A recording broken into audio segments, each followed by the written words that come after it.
what happened here.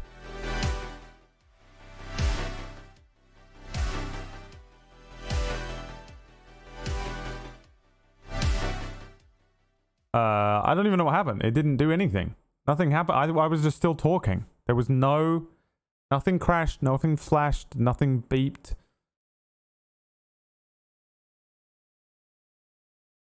It just ended. It just ended like that because we were watching Blade. Emma says, remember when I watched the whole of Blade Runner waiting for vampires, and then I hated Blade Runner because there were no vampires? Yes. Yeah. Emma thought that Blade Runner 2077 or whatever it was the Blade comic book movie.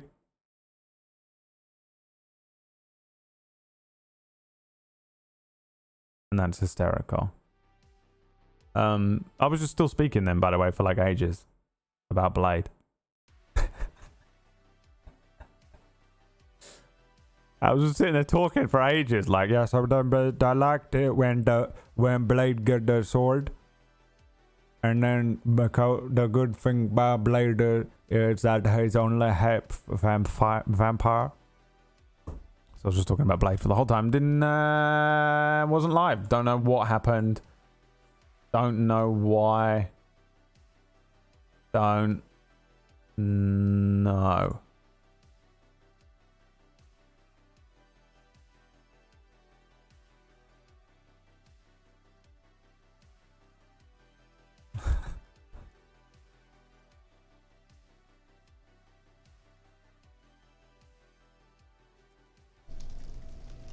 Am I back now? Am I just fucking talking? What's happening? Some people need to refresh the stream. Okay, Jesus. Okay, I think everything's okay now.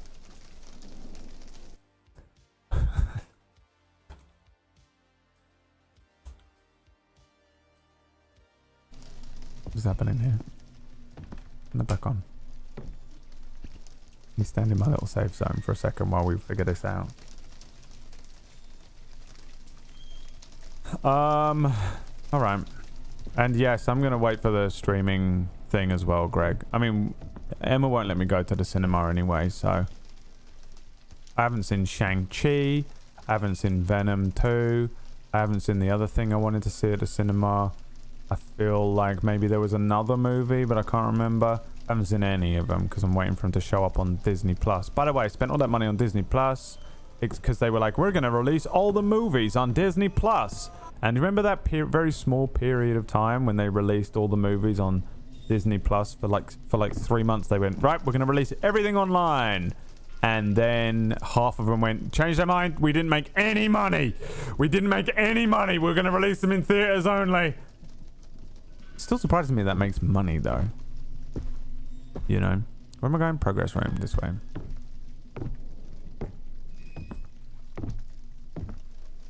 That was the best period of time for me.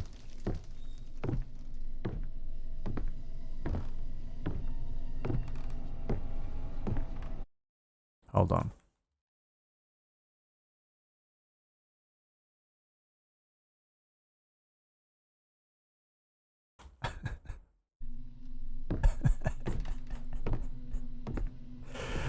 Muggles, are you in here? For fuck's sake.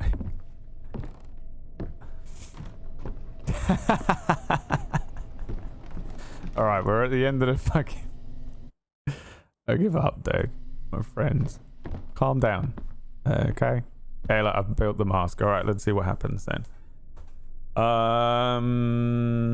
And then Scarlett Johansson ruined it for everyone. Hey, Scarlett, you fucking money-grubbing... Ruined it even more for everyone. Didn't you?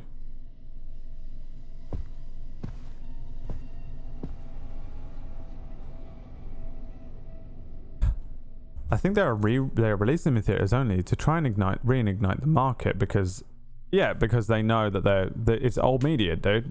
I've already been involved in one war with old media against the Wall Street Journal. They just panic and they can't handle the fact that the world is online now. But that they aren't going to make as much money because they have a monopoly over one market. And this is a way more open market, and it's fucking terrifying to the old money, dude. Speaking of old. Oh, fuck. I can't believe you've done this. It's your boy Tuesday, innit?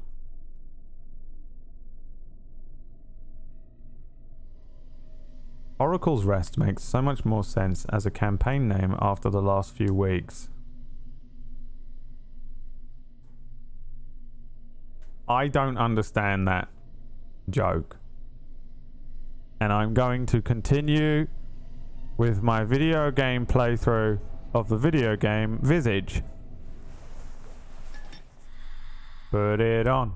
We're going to the Squid Game.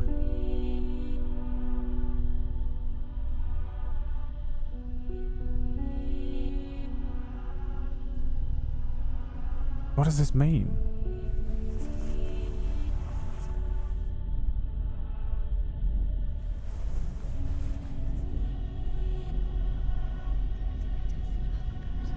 Put it on.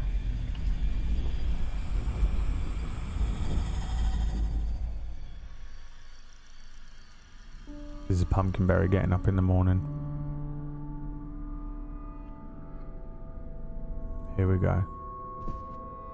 Everyone is going to take their final rest. Oh, okay. This just come. I thought it was related to something we were talking about. It was just an utterly, completely unrelated comment. I was like, I don't understand what that has to do with streaming services.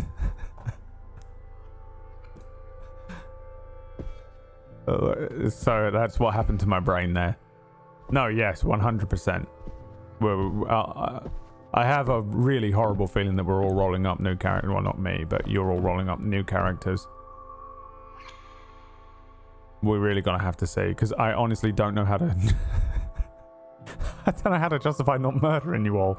I mean, I don't know, man. I think you guys might have it, but you're also a little weak. You guys have... you didn't take any rests. I actually expected you maybe to take a couple rests. Honestly, if I could go back, I would go back and give you each another room in the dungeon. That's just an empty room to encourage you to rest in before you walked into the dragon's lair. But also, and the reason I'm not moving forward in this game is because I'm very interested in the game, but I'm also talking about this one thing about D&D, and if I don't get this out of me, then I'm gonna be doing two things at once, and it's gonna ruin what is gonna be a good experience in a second in this game. So give me a second. Also, you're like the first party I've ever run a D&D campaign for that aren't fucking piss nervous and terrified of everything, which is really annoying because you're the only D&D campaign that's offline that I've ever run. Usually I'm like, you are about to walk into a dragon's lair. Every single step that the players make from then on is like filled with absolute pure fear and anxiety. And for some reason, and usually like everyone's like, okay, we take 2 steps. I do a perception check and an investigation check, and I'd like to take a short rest. 2 more steps. I want to do a long rest. 2 more steps. I'll do another short rest, and I would like to do a perception check. But this party just went, there's a dragon down there. I kept warning them with this sound effect. This is how... This might be loud, but hopefully not. This is the sound effect I kept playing to them.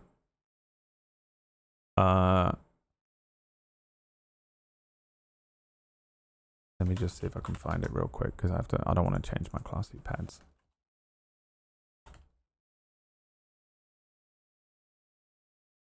This one, maybe?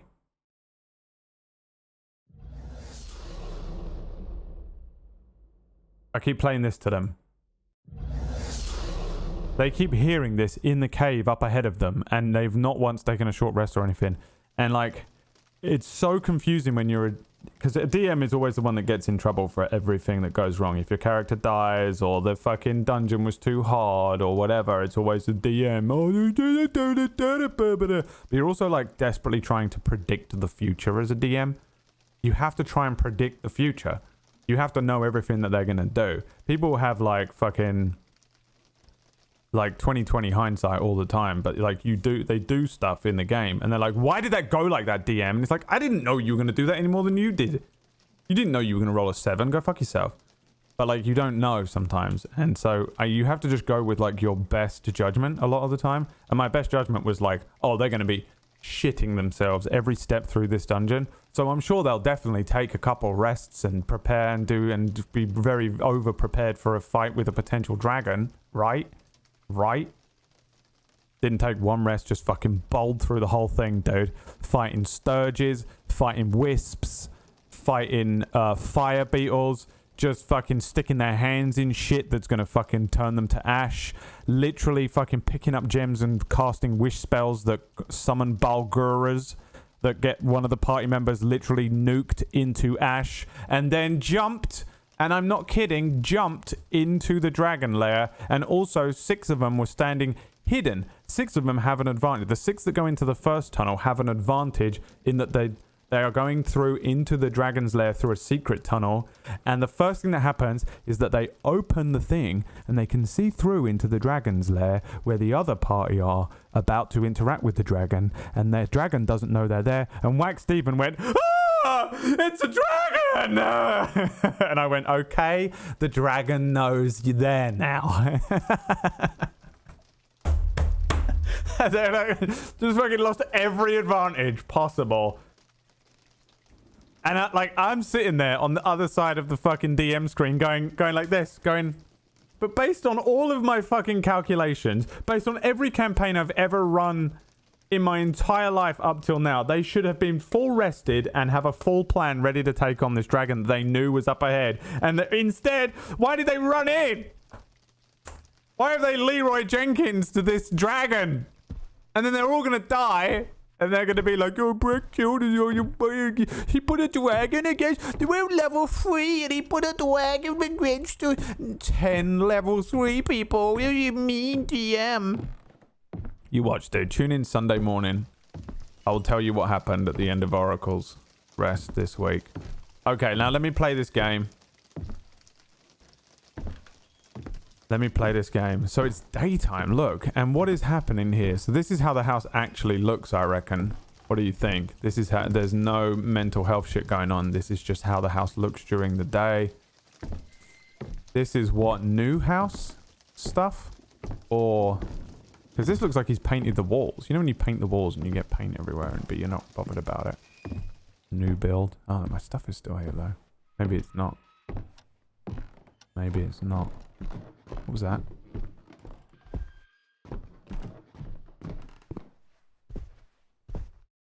This really will be the Oracle's rest, yeah.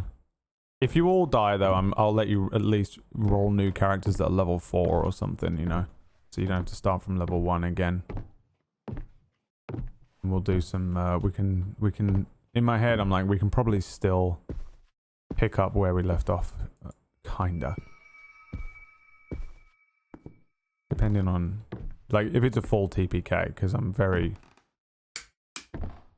concerned that it is a full TPK situation. Obviously, if half of you live, then the other half just have to roll up new characters. That's how it is. And I'm playing it fucking, that's how I'm playing the game, man. This is how we're doing it. Where am I going? Ah, there's fresh paint on the wall. Try and break the wall open. Yes.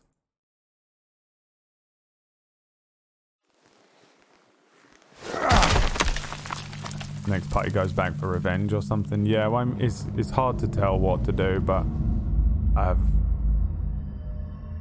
I'm not taking it easy on them.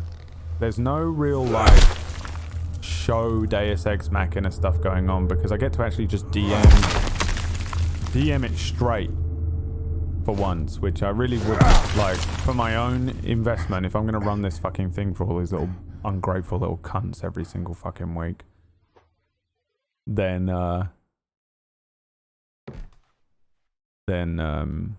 I'd like to try and do some like a little bit more orthodox DMing where like, you know, you fucking die, you dead. And even if it's unfair and you die, you're dead. You get turned to ash, dead. So that's just for my own thing. Because I do, it's not like I'm fudging rolls or anything on any of the shows, but sometimes I will be a lot more lenient and I will try, because I think that characters and story arcs, sometimes I'm like, it would be really dumb if this person just slipped on a banana peel and fucking exploded in a fucking shitty little like side quest episode of this huge storyline epic that everyone is invested in. It seems kind of dumb, so I will sometimes usually I just don't put anyone in a position that's that dangerous, but there's a lot more potential for like Deus Ex Machina and writing in Deus Ex Machina type things, just to give them a little edge every now and then. I usually don't like to, I don't know how to describe it really, because I don't do it that often, but with this I'm like, oh, did you slip on a banana peel and you took 78 damage and that's killed you? All right, well, here's a new character sheet.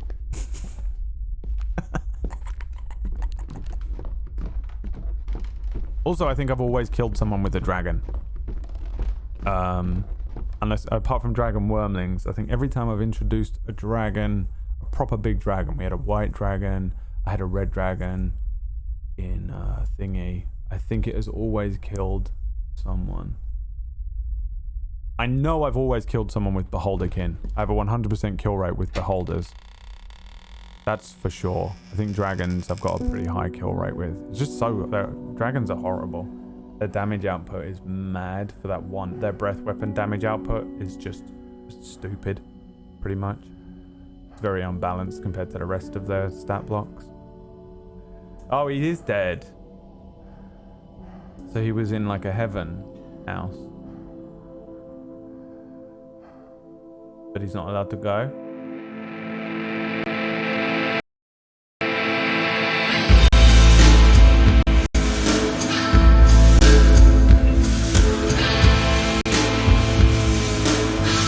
What the fuck?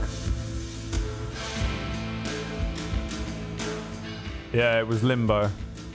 Yeah, okay, fair enough. Fair enough.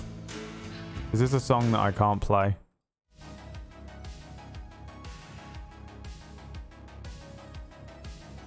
Yeah. He killed them, but was it the house that made him do it? The thing is, if you... in heaven, you would, you know... Oh, I got the good ending? There's a bad ending? I didn't know there was two endings to this. We talked so much about D&D that I completely zoned out of the game and missed the entire ending. Well, the ending was that he went to heaven. No? We're watching a video in a minute. Don't worry. I also kind of zoned out during this Visage. Here's my review of Visage, dude. Straight up. The first chapter of Visage is absolutely incredible. Absolutely petrifying. It's so immersive. The sound design, the fear of walking into the dark, the presentation, absolutely everything about it is one of my favorite things I've ever played. Just the first chapter is, I think, phenomenal and worth playing through the first chapter just to see what a scary game should be like. I think it works particularly well on me because I guess I'm afraid of what I can't see more than I'm afraid of things that I can see. So a lot of horror games, I'm not afraid of anything at all. The second one is fun if you like wandering around and puzzles and things. The third one, I think, was interesting because the character of Raken was kind of endearing in a weird way. And chapter 4 was just boring because you have to go around and collect things. But I'm glad that it wraps everything up. I wish that there were other things that you had to collect, the mask pieces and the frames and the stuff and the bits and the you collect all the way through the game instead of all the way at the end. But it's all good. Ultimately, pretty good game, honestly. I enjoyed it a lot. The only thing that would be disappointing for me a little bit is that I waited a long time hoping that all 4 chapters would be like the first chapter and none of them are. But also I don't think you can I just don't think it's possible. Once you kind of know how the house works and where you're going and you know what's in there, there's obviously not going to be anything very scary about it anymore. That's just the nature of horror things, though. The longer they go on, the more acclimatized you become to them, so they become not scary anymore. And I think that's just what it is. Okay, Visage explained videos. Let's see if we can find one that will explain everything to us. Let's go with this one. This one's 15 minutes. Hello, and Hello. Hello. Hello there. Welcome. welcome to another Story Explained video. In this Tom Bacon. I'm sorry, is that Tom Bacon? Listen to that. Hello, and welcome to another Story Explained video. Oh, it's Tom Bacon! Hello and welcome to another Story Explained video. It's me, Tom Bacon. I can't do a good impression of Tom Bacon, but this guy sounds a bit like Tom Bacon. His S's. It's the Bacon Stop. All right. Let's watch this video and then we'll discuss. You know, chapter 3 was out last year. It really was. If you're interested in what was going on in my D&D session, I'll see you on Sunday. But for now, let's watch this and see what this game was all about, and then we'll discuss it afterwards. Video. In this one, we'll be looking at the story behind the amazing psychological horror game Visage. Never before have I played a horror game that had me on edge as much as this one, and it really invigorated the genre for me. However, underneath all the tension and pure fear is a story based on real life events which is just as deep and meaningful as it is terrifying. No. You ready? Let's go. So at the start we see a man shoot 3 people, a woman and 2 children, and then turn the gun on himself. Fades to black and a person wakes up in a bare room sporting a limp and enters through a door into a hallway. It's made clear very early on that paranormal events are a regular occurrence in the house, and it's not long before things start to get really creepy. The character we play upon inspection has no hands or feet and no body. At first I thought this is just a developer oversight, but now it kind of makes sense. Our character is actually a ghost. Upon answering a phone call from our neighbour Rose, we find out that our character is known as Dwayne. Hello, Dwayne. It's Rose, your neighbor. Now let's get the initial confusion out of the way. The person who killed the people at the start was Dwayne. He killed his entire family and himself. This is partly mentioned on the radio at the start in the hallway. His name is Dwayne Anderson. His whole family. Essentially, Dwayne is trapped in purgatory, a place between life and a final death, if you like, and is trapped in the house as a spirit. What's more, Dwayne is being hunted and haunted by apparitions of the house's previous victims. The fact that Dwayne is a spirit has added weight when you factor in that every clock in the house is stuck at 3:33 AM and literally cannot move forward. 3:33 AM is widely known as the Devil's Hour, in which paranormal events I thought it was occur when he tenfold. killed himself. So the house featured in Visage is essentially what is described as a mansion. We see various iterations of the house during each chapter, which likely details the house's changing architecture throughout the years. It's located in Riversdale, Oregon, USA. In a comic book from one of the upstairs bedrooms, which tells us of the neighbour Rose's backstory, we learn that 5 different groups lived in the house from the year 1961 up until 1985. 3 families and 2 single males. Lucy, her mother and father, occupied the house in 1961. Dolores, her husband George, and their baby in 1962. What? Lewis Taylor in 1965. Raken Almatawa in 1970. And Dwayne Anderson and his family in 1985. The Lucy storyline seemed so it was in chronological order. The Lucy, it sounded so modern, like the people, the way they were speaking and stuff. The voice acting kind of maybe put me off a little bit. 60s. Lucy was a young girl who lived in the Visage house with her parents at the time of her death in the year 1960. It looks so modern looking, like the toys and shit. She was an only child and a relatively normal girl at first, liking toys, drawing and tree houses. She then developed a friendship with a demon who would communicate with her through the TV. Eventually, Lucy killed her pet bird Pico under influence from the demon. As a result, her parents turned, albeit reluctantly, to medical treatments to fix her declining mental state. Her parents mention in the game that the doctors administered treatment through syringes, which Lucy's mother didn't like too much. I know all that, but who the hell prescribes syringes for a child? Eventually, Lucy stopped referring to her mother as mum, but then one day Lucy locked herself in the bathroom and literally ripped off her own jaw under the demon's influence, killing herself through blood loss as her parents desperately tried to get the door open. Dolores was a lady of elderly appearance who lived in the Visage house with her husband George and their baby at the time of their death. Dolores, after moving into the house, begins to suffer from dementia, bipolar, anxiety, and paranoia. Her husband George tries to take care of Dolores, but this backfires, likely due to his misunderstanding of mental health treatments. Dolores' symptoms are aggravating. They tell me she's got symptoms of schizophrenia, bipolar disorder, psychosis, dementia, and more. Dolores, as a result, becomes paranoid that George is up to something and thinks that he's trying to kill her using rat poison. I knew it. I'll show you, you damned scoundrel, what bread you're worth. She has violent episodes, sometimes attacking George and self-harming, eventually killing him in cold blood with 7 knives. Due to the guilt, she hangs herself. Now, Lewis is fairly mysterious, so we'll get to him a little bit later. Yeah. Raken was an ex-rugby player with a tall, muscular appearance who lived in the house on his own at the time of his disappearance in 1970. Raken, after moving to the house, begins to suffer from a disorder called scopophobia, which is defined as an excessive fear or anxiety caused by the feeling of being watched or stared at. He developed a paranoia as a result. There you are, little piece of crap. You think you can get me that easily, huh? Nice try, you fucks!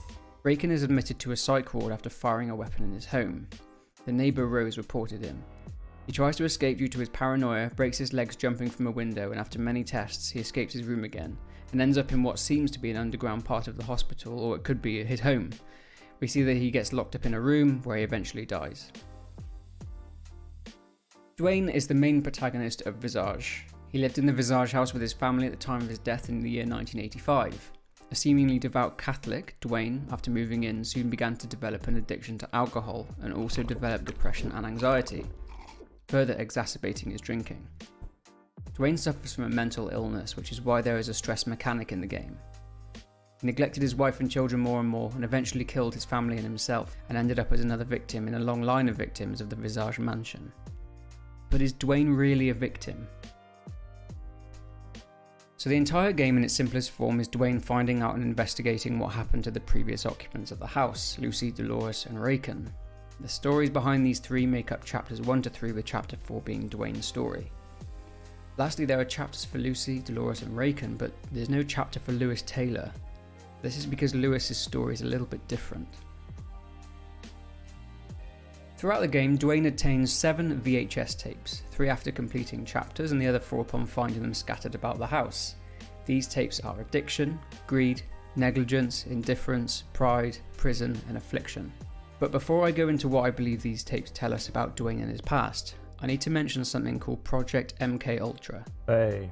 In the 1950s and 60s, the CIA was tasked with creating a mind control drug which would be weaponized and used against enemies of the US. The director of the MKUltra program, Sidney Gottlieb, paid around $240,000 to buy up all of the world's LSD and distributed it to hospitals, clinics and prisons under the guise of a bogus foundation, asking them to carry out research projects on patients and prisoners.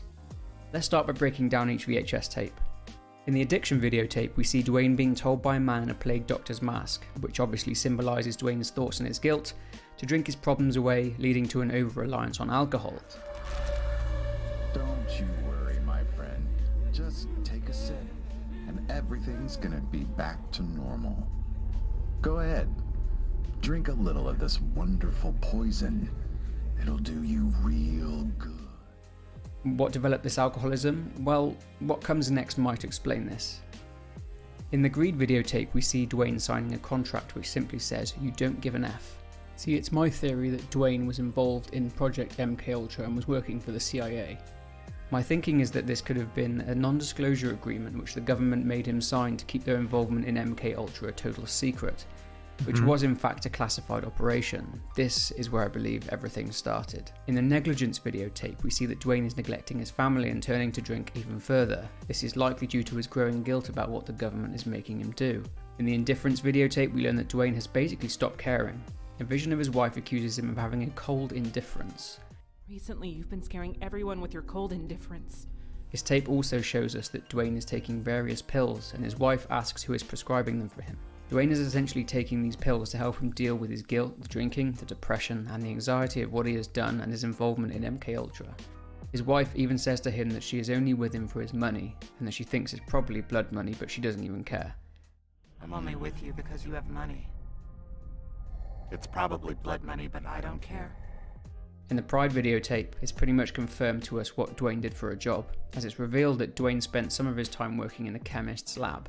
There is even a timesheet on the side with his name on it, and there is a chemical structure for LSD hanging on the wall. This lab is fronted by being called Health Pharmacy. Prison is a VHS tape in which Dwayne has to knock down 4 walls to escape through an exit wall while being hunted by an apparition of a tall man covered in a dark substance. I believe this tape serves as a visual representation of Dwayne's fear that he would be sent to prison for his involvement in MKUltra, and possibly something else.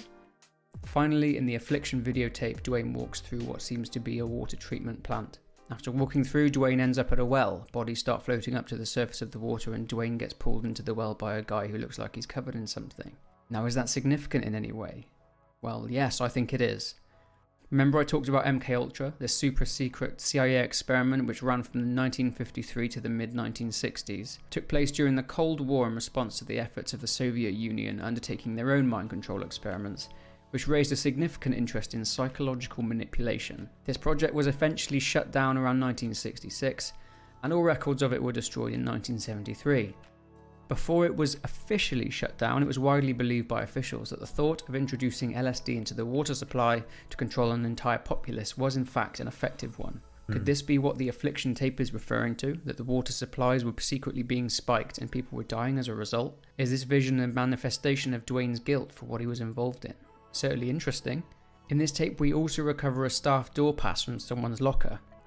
Remember I mentioned Lewis Taylor earlier in the video? This locker belonged to Lewis Taylor. Rose mentions in the comic that Lewis has been unhappy working at the water treatment plant for a while and that she's worried about him. Has something sinister been happening at that water plant? Notice as well the black substance that leads to Lewis Taylor's locker. Familiar? Lewis Taylor's photo on his pass certainly seems to resemble someone that we've seen before. Oh. So I believe that through everything we see in the game, it all loops back to Dwayne. Dwayne worked as a chemist in a lab producing LSD under a company name called Health Pharmacy in 1953.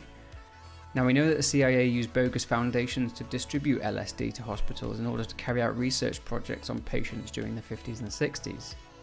So Lucy Dwayne was given responsible for medicated everything. treatment at a hospital by a doctor sometime before her death in 1961, as this is confirmed through dialogue from her parents and that there are numerous depictions of Lucy being drugged.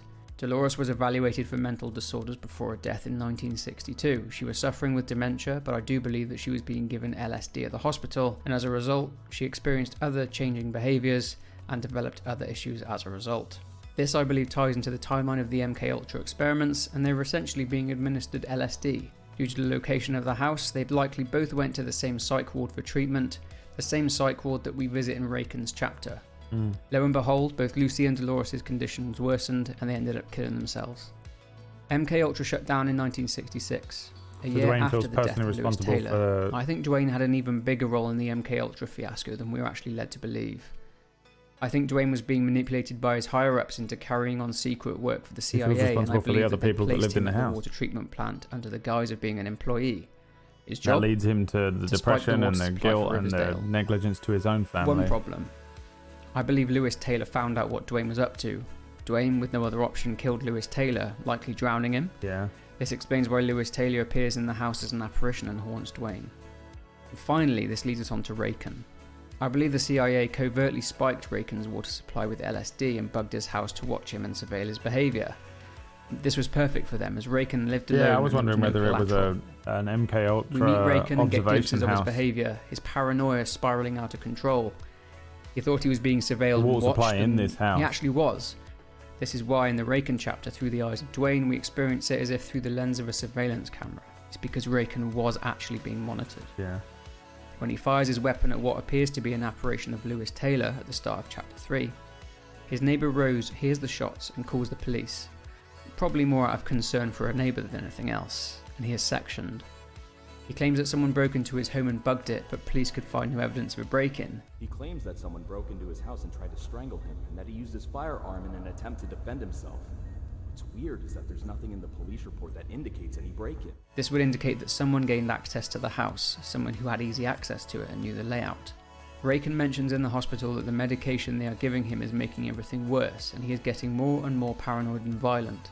It's not really clear what Dwayne is doing at this point in terms of work. He could be at the water treatment plant, and he could be working surveillance for the CIA. We simply don't know. But he knows Raken somehow. Raken even uses Dwayne's name, as did Dolores. Did Dwayne at some point work at the hospital in the psych ward administering LSD to the patients?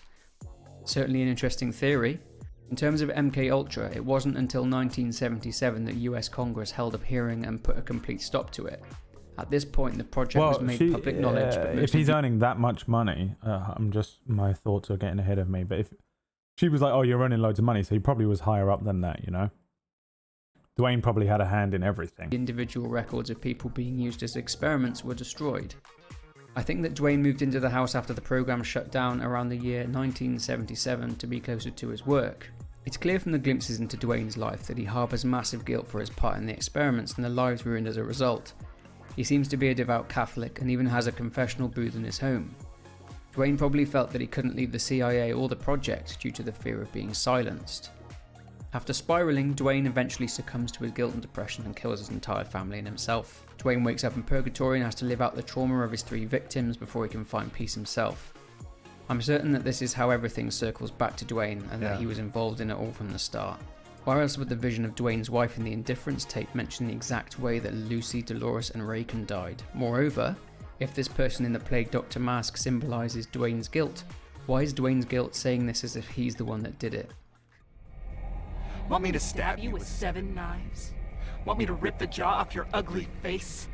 How about I break both your legs and leave you to rot in a cellar? You're a disgrace! Dwayne essentially played a part in all of their deaths, however small, and now needs to face up to it. When Raken is left to die in the cellar, someone mysterious wearing a suit shuts him in and locks the door. I'm not sure if I 100% believe this is Dwayne or not. It could be, but we'll never know. Anyway, that's my theory on what I think is the underlying story of this great game. If you enjoyed this video, please be sure I like the idea that it's potentially a CIA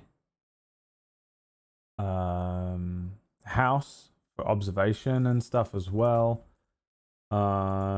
It's funny that LSD just immediately makes you go insane and murder people, but prolonged exposure to that kind of acid, maybe, I guess.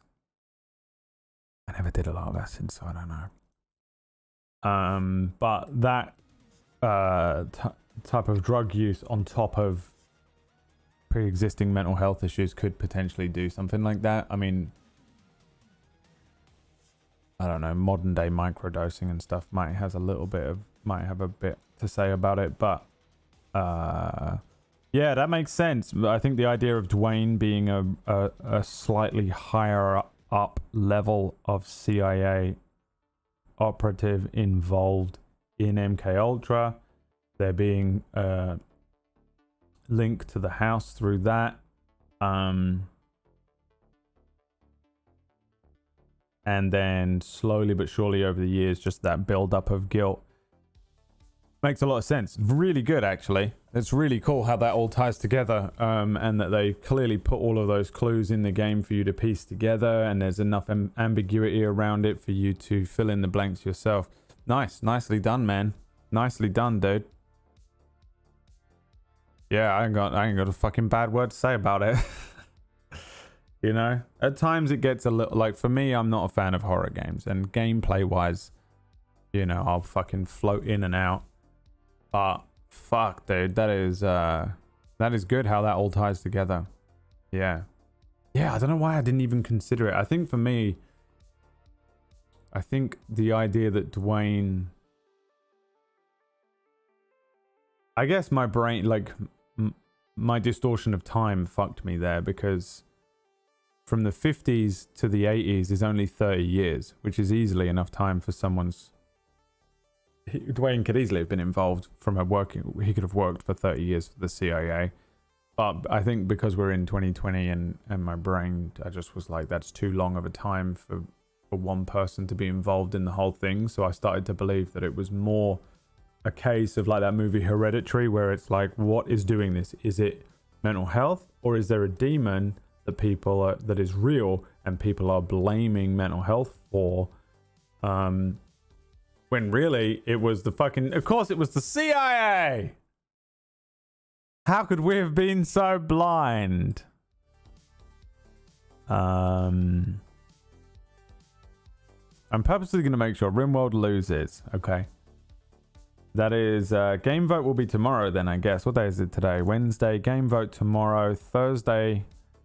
Guess I'm off again on Thursday. I'm sorry. I know I've had a lot of days off recently, but I've got to take the dog back in on Thursday. So whatever game, yeah, we'll do a game vote tomorrow and new game Friday. So whatever wins will be Friday. But yeah, man, that was good. That was good. I like it, dude. Miss Light is still on. Yeah. His vet appointment is at 3 p.m., which is an hour after I start the stream. So by the time I go to the... He's not even there. You all right, friend? By the time I go to the vet and get back, it's going to be like pushing 4 p.m. and that's just such a shit time to start the stream. What's up, buddy? Don't bark and stuff. Don't open your mouth. Please do not pull the stitches out of your gums. All right, I'm going to go and see to him. I don't know what he's doing, but I don't like the idea that he's coughing and barking and opening his mouth with all those stitches in. Stop it. And my hair needs a cut too. It's itching my ears. I guess we're done here, man. Visage, very good. Really enjoyed it. No, I'm not giving it a number rating, but I had a lot of fun with it. I think that opening, the first chapter is by far the scariest thing I think I've ever played. Honestly, I just don't think anything has scared me that much. There have been other ones that come close. Was that it for the credits? All right. Thank you for that 2 subscribers. Oh, it's because the fucking thing restarted, isn't it? That's why. That confused me. I was like, oh, that's the end of my career. Immediately, my brain, there's my anxiety kicking in. I was like, oh, it's over. It's over. It's because we restarted the stream halfway through. What do we got going on? Nothing, man. We're game vote tomorrow, okay, boys? Game vote tomorrow. It'll be 2 p.m. UK time, which at the moment is 10 a.m. Eastern because of daylight savings. And I'll see you then. I will see you then. Thanks so much for joining me for this stream. And I hope you enjoyed Visage. And see you tomorrow. Emma Pickles tonight. What's she playing? What was the rules there? She in here? Emma Pickle? You playing a game? Did she pick a game? Who knows, man. The Emma Pickles stream experience. And it is an experience, that's for sure. Alright. Bye.